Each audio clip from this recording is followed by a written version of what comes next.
बड़ी खास तस्वीर प्रधानमंत्री की आई है जब पीएम मोदी का जॉर्डन दौरा और क्राउन प्रिंस अल हुसैन के साथ वो एक ही गाड़ी में नजर आए और गाड़ी का स्टीयरिंग खुद जो क्राउन प्रिंस हैं उनके हाथ में है। प्राइम मिनिस्टर मोदी का जो एक कार पूल डिप्लोमेसी है वो आज ग्लोबली काफी ज्यादा दिखने को मिल रहा है। खलीज और जनूबी एशिया की जियोपॉलिटिक्स में एक मुल्क बहुत तेजी के साथ अपना खामोश किरदार अदा कर रहा है और अपने असर और रसूख को बढ़ा रहा है। ये खिलाड़ी है भारत।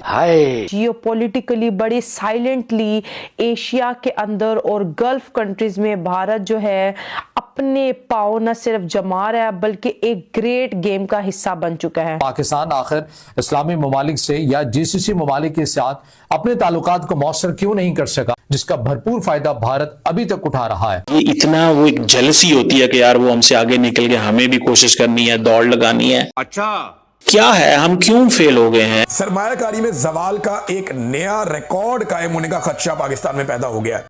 क्यों? क्या हुई? अभी पता चलेगा। इस वक्त खजाने में आपको पता है 20 अरब डॉलर मौजूद है। ये तो आपको नहीं बताते कि कहां से आए, किसने दिए। सऊदी अरब से, अरब अमारात और चीन से। बड़ी अफसोस हो रही है अपने मुल्क के लिए। वो जो कर्ज आप चीन और सऊदियों से लिया है उसके सूद पे आप रह रहे हैं। ये है आपकी स्पेंडिंग मनी। अब पाकिस्तान वाहिद मुल्क है जहां 2 नंबरी के जरिए फॉरेन रिजर्व दिखाया गया। और आपका जो फॉरेन डेट है, I hate to tell you, it's 280 billion. आप कभी नहीं दे सकते, कभी नहीं दे सकते। बच्चा बच्चा जानता है, सब जानते हैं। 18 महीने के दौरान IMF पाकिस्तान पर कर्ज देने के लिए लगभग 70 के करीब शराइत आयद कर चुका है। हाय जॉर्डन जो है एक फंक्शनल एक वर्किंग रिलेशनशिप विद इजराइल रखता है और जॉर्डन एक ऐसा देश है कि जितने सारे छोटे छोटे कंट्रीज है मिडिल ईस्ट में एक्सेप्ट कतार, ये ट्रेडिशनली इंडिया के साथ रिश्ता अच्छा रखा है। हमारे वज़ीर आज़म को तो नहीं बुलाया जाता। हाय और भारत कैसे खलीज में पाकिस्तान के लिए चैलेंजेस बढ़ा रहा है। छोटे छोटे कंट्रीज है मिडिल ईस्ट में एक्सेप्ट कतार, ये ट्रेडिशनली इंडिया के साथ रिश्ता अच्छा रखा है। कि इंडिया जैसे मैंने आपको बताया एक डिप्लोमेटिक आउटरीच कर रहा है तमाम मुसलमान ममालिक में, जिसमें इंडिया ने फर्स्ट ईयर में जो वेस्ट एशिया के जो मुल्क UAE उनके साथ बहुत अच्छे ताल्लुकात बनाए। हम इन ममालिक के साथ अच्छे ताल्लुकात क्यों नहीं बना सकते। हेलो फ्रेंड, जय हिंद। हिंदुस्तान स्पेशल न्यूज में आपका स्वागत है। जैसा कि आपने क्लिप में देखा, जॉर्डन के क्राउन प्रिंस हुसैन बिन अब्दुल्ला अल हाशमी द्वारा प्रधानमंत्री मोदी को दिए गए खास सम्मान से पाकिस्तान की सुलगी हुई है। दरअसल एक खास अंदाज में जॉर्डन के क्राउन प्रिंस ने मंगलवार को प्रधानमंत्री नरेंद्र मोदी को जॉर्डन म्यूजियम तक अपनी गाड़ी में बिठा कर ले गए। इस दौरान उन्होंने गाड़ी खुद ड्राइव की। क्राउन प्रिंस द्वारा खुद कार चलाकर पीएम नरेंद्र मोदी को म्यूजियम ले जाना भारत और जॉर्डन के बीच मजबूत और गर्मजोशी भरे रिश्तों को दर्शाता है। सोशल मीडिया एक्स पर पोस्ट में तस्वीर साझा करते हुए पीएम मोदी ने बताया कि दोनों देशों के बीच पार्टनरशिप का एक सार्थक विस्तार है। पीएम मोदी ने सोमवार को अल हुसैनिया पैलेस में जॉर्डन के किंग अब्दुल्ला द्वितीय से मुलाकात की और द्विपक्षीय व्यापार को $5 बिलियन तक बढ़ाने का लक्ष्य रखने का प्रस्ताव दिया। पीएम मोदी ने जॉर्डन के डिजिटल पेमेंट सिस्टम और भारत के यूनाइटेड पेमेंट्स इंटरफेस UPI के बीच सहयोग का भी आह्वान किया और इसके साथ साथ दोनों पक्षों ने संस्कृति, अक्षय ऊर्जा, जल प्रबंधन, डिजिटल पब्लिक इंफ्रास्ट्रक्चर और पेट्रा और एलोरा के बीच ट्विनिंग व्यवस्था के क्षेत्रों में समझौता ज्ञापनों को अंतिम रूप दिया। तो चलिए आगे इसी टॉपिक पर वीडियो देखते हैं। अगर चैनल पर नए हैं तो प्लीज चैनल को सब्सक्राइब कर लें और वीडियो को लाइक करके कमेंट में अपनी राय जरूर लिखें। मोदी जो है भारत के वज़ीर आज़म, वो इस वक्त वो जॉर्डन में थे और उनके ताल्लुकात जो जॉर्डन के साथ हैं उस हवाले से बात करने की ज़रूरत है, जिसमें उन्होंने कल ये कहा मोदी साहब ने कि जनाब मैं तो बहुत अप्रिशिएट करता हूँ जॉर्डन की लीडरशिप को फॉर इट्स मॉडरेशन। मीन्स कि आप लोग जो है वो कोई रिलीजियस रेडिकल्स नहीं है। This was the message basically, कि आपको मैं मजहबी इंतहा पसंद नहीं समझता। ठीक है, अब देखना ये है कि एक्चुअली मकसद क्या है, हो क्या रहा है, चीज़ें चल कैसे रही हैं। समझ रहे हैं बात को, चीज़ें चल कैसे रही हैं, मकसद क्या है।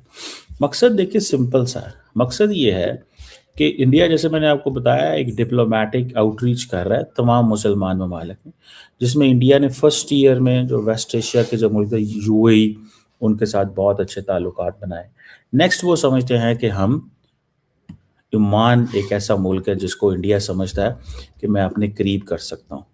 आपने नोट किया कि पाकिस्तान के जो 2 साल पहले जो 2021 में जो इलेक्शन हुए, उससे पहले जो 2019 में जो इलेक्शन हुए, उसमें इंडिया ने 1 साल में 2 बार जो है वो अपने 2 टर्म जो है वो पूरे कर लिए। 2 साल में 2 बार इलेक्शन हुए, 2 साल में 2 बार इलेक्शन हुए। अब देखना ये है कि इंटीरियर मिनिस्टर है मोहसिन नकवी, वो भी ओमान जाते हैं आजकल बहुत ज़्यादा। और उसकी वजह क्या है? उसकी वजह इंडिया है।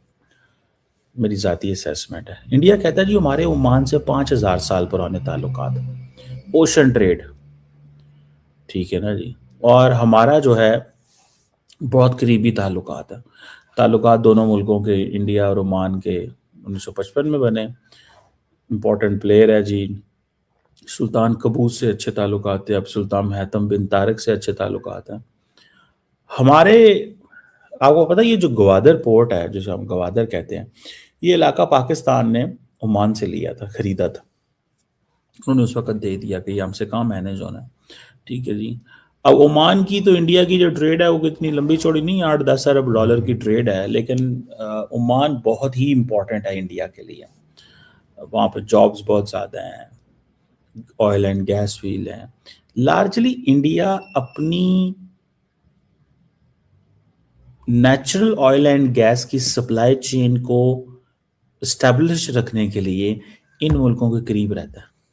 याद रखिएगा कि कल को जब भी मुझे कभी उसके लिए क्राइसिस पैदा हो तो मेरे बायलैटरल रिलेशंस ऐसे हों कि ये अपनी जो वो उनकी वजह से इंडिया फ़ायदा उठा सके।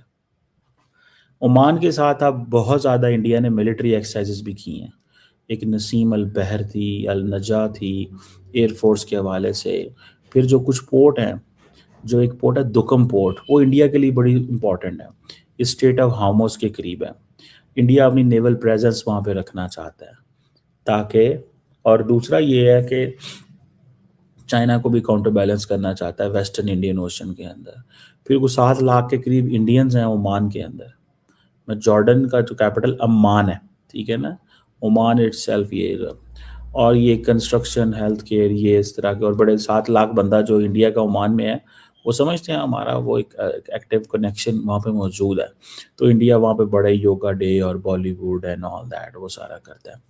तो इंडिया अपनी स्किल्ड एंड सेमी स्किल्ड जो वहाँ पे है वो उनको बेचता है। पाकिस्तान आखिर इस्लामी ममालिक से या जीसीसी ममालिक के साथ अपने ताल्लुकात को मौसर क्यों नहीं कर सका? वो कौन सी गलती पाकिस्तान कर रहा था और कर रहा है जिसका भरपूर फायदा भारत अभी तक उठा रहा है? हमने जो कल वीडियो बनाई जिसमें आपको बताया कि भारत की तरफ से किस तरह से तवील अलमुद्दती पॉलिसी के तहत, एक कामयाब पॉलिसी के तहत उन्होंने खलीजी ममालिक के साथ जीसीसी कंट्रीज, जिसके अंदर बहरीन आता है, कुवैत आता है, ओमान आता है, कतर आता है, सऊदी अरब और यूएई आता है, इनके साथ ना सिर्फ खरीदारी की हद तक ताल्लुक बनाया बल्कि एक पार्टनर की हैसियत भी इन ममालिक के साथ ताल्लुकात में इख्तियार कर रही। लेकिन पाकिस्तान आखिर क्यों वैसे ताल्लुकात नहीं बना सका जैसा कि भारत जो है वो इन ममालिक के साथ बना सका है? देखिए, खलीजी ममालिक के साथ पाकिस्तान के बड़े तारीखी ताल्लुकात हैं, जज्बाती ताल्लुकात हैं, और सबसे भी बढ़कर ये है कि मजहबी ताल्लुकात हैं। पाकिस्तान को हमेशा से खलीजी ममालिक ने एक दिफाई तनाजुर में देखा है, सिक्योरिटी नुक्ता नज़र से देखा है, या फिर मजहबी हवाले से या मजहबी कुर्बत के हवाले से देखा है।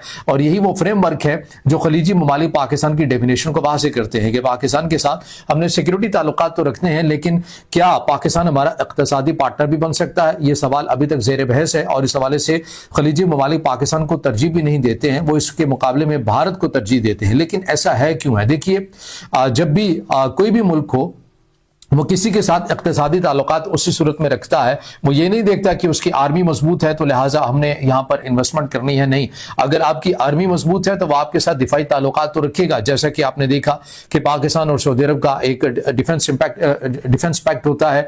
फिर यूएई की बात करें, और पाकिस्तान ने मुतादिक खलीजी ममालिक की जो आर्मी है उनको ट्रेन किया है, खुफिया इंटेलिजेंस मालूमात की बुनियाद के ऊपर जो इन्फॉर्मेशन होती है उनका तबादला रहता है, अस्करी एग्रीमेंट मौजूद है, लेकिन इक़्तिसादी लिहाज से चीज़ें आपको नजर नहीं आती। तो उसकी वजह यह है कि जब भी किसी भी मुल्क ने पाकिस्तान के अंदर आना है तो वो देखना है, बिलखसूस चूंकि हम बात कर रहे हैं खलीजी ममालिक और पाकिस्तान के ताल्लुकात की, तो हम इसी हद तक महदूद रहते हैं और मिसालों से आपको ये बात समझाने की कोशिश करते हैं कि खलीजी ममालिक हमेशा से ये समझते हैं कि पाकिस्तान एक मजबूत अपना दिफा तो रखता है और उसके साथ हमें दिफाई ताल्लुकात ही रखने चाहिए। लेकिन क्या पाकिस्तान के साथ इक़्तिसादी ताल्लुकात भी रखने चाहिए? खलीजी ममालिक के हवाले से ये कहते हैं, या उनकी राय हमसे मुतालिक ये है कि पाकिस्तान चूंकि इसकी जो मईशत है वो उस तरह की मुस्तहकम नहीं है, यहाँ पर सियासी लिहाज से अदम इस्तेहकाम रहता है, और यहाँ की जो लेबर हमारे मुल्क के अंदर आती है उसकी क्वांटिटी तो बहुत ज़्यादा है, यानी अगर एक नंबर्स भी मैं आपके सामने रखूँ तो 20 से 25 लाख का नंबर मिलता है जो इन ममालिक के अंदर पाकिस्तान की जो मैन पावर है वो काम करती हुई नजर आती है, लेकिन उसके अंदर क्वालिटी का एक फ़र्क जो है वो एक नुमाया नजर आता है। उसके मुकाबले में भारत को देखें, उनके IT सेक्टर के अंदर देखें, उनकी यूनिवर्सिटीज़ कॉलेजेस के अंदर देखें, आपको बड़ी तादाद के अंदर जो इंडियंस हैं वो एक अच्छी पोजीशन में इन ममालिक के अंदर आपको मिलते हैं।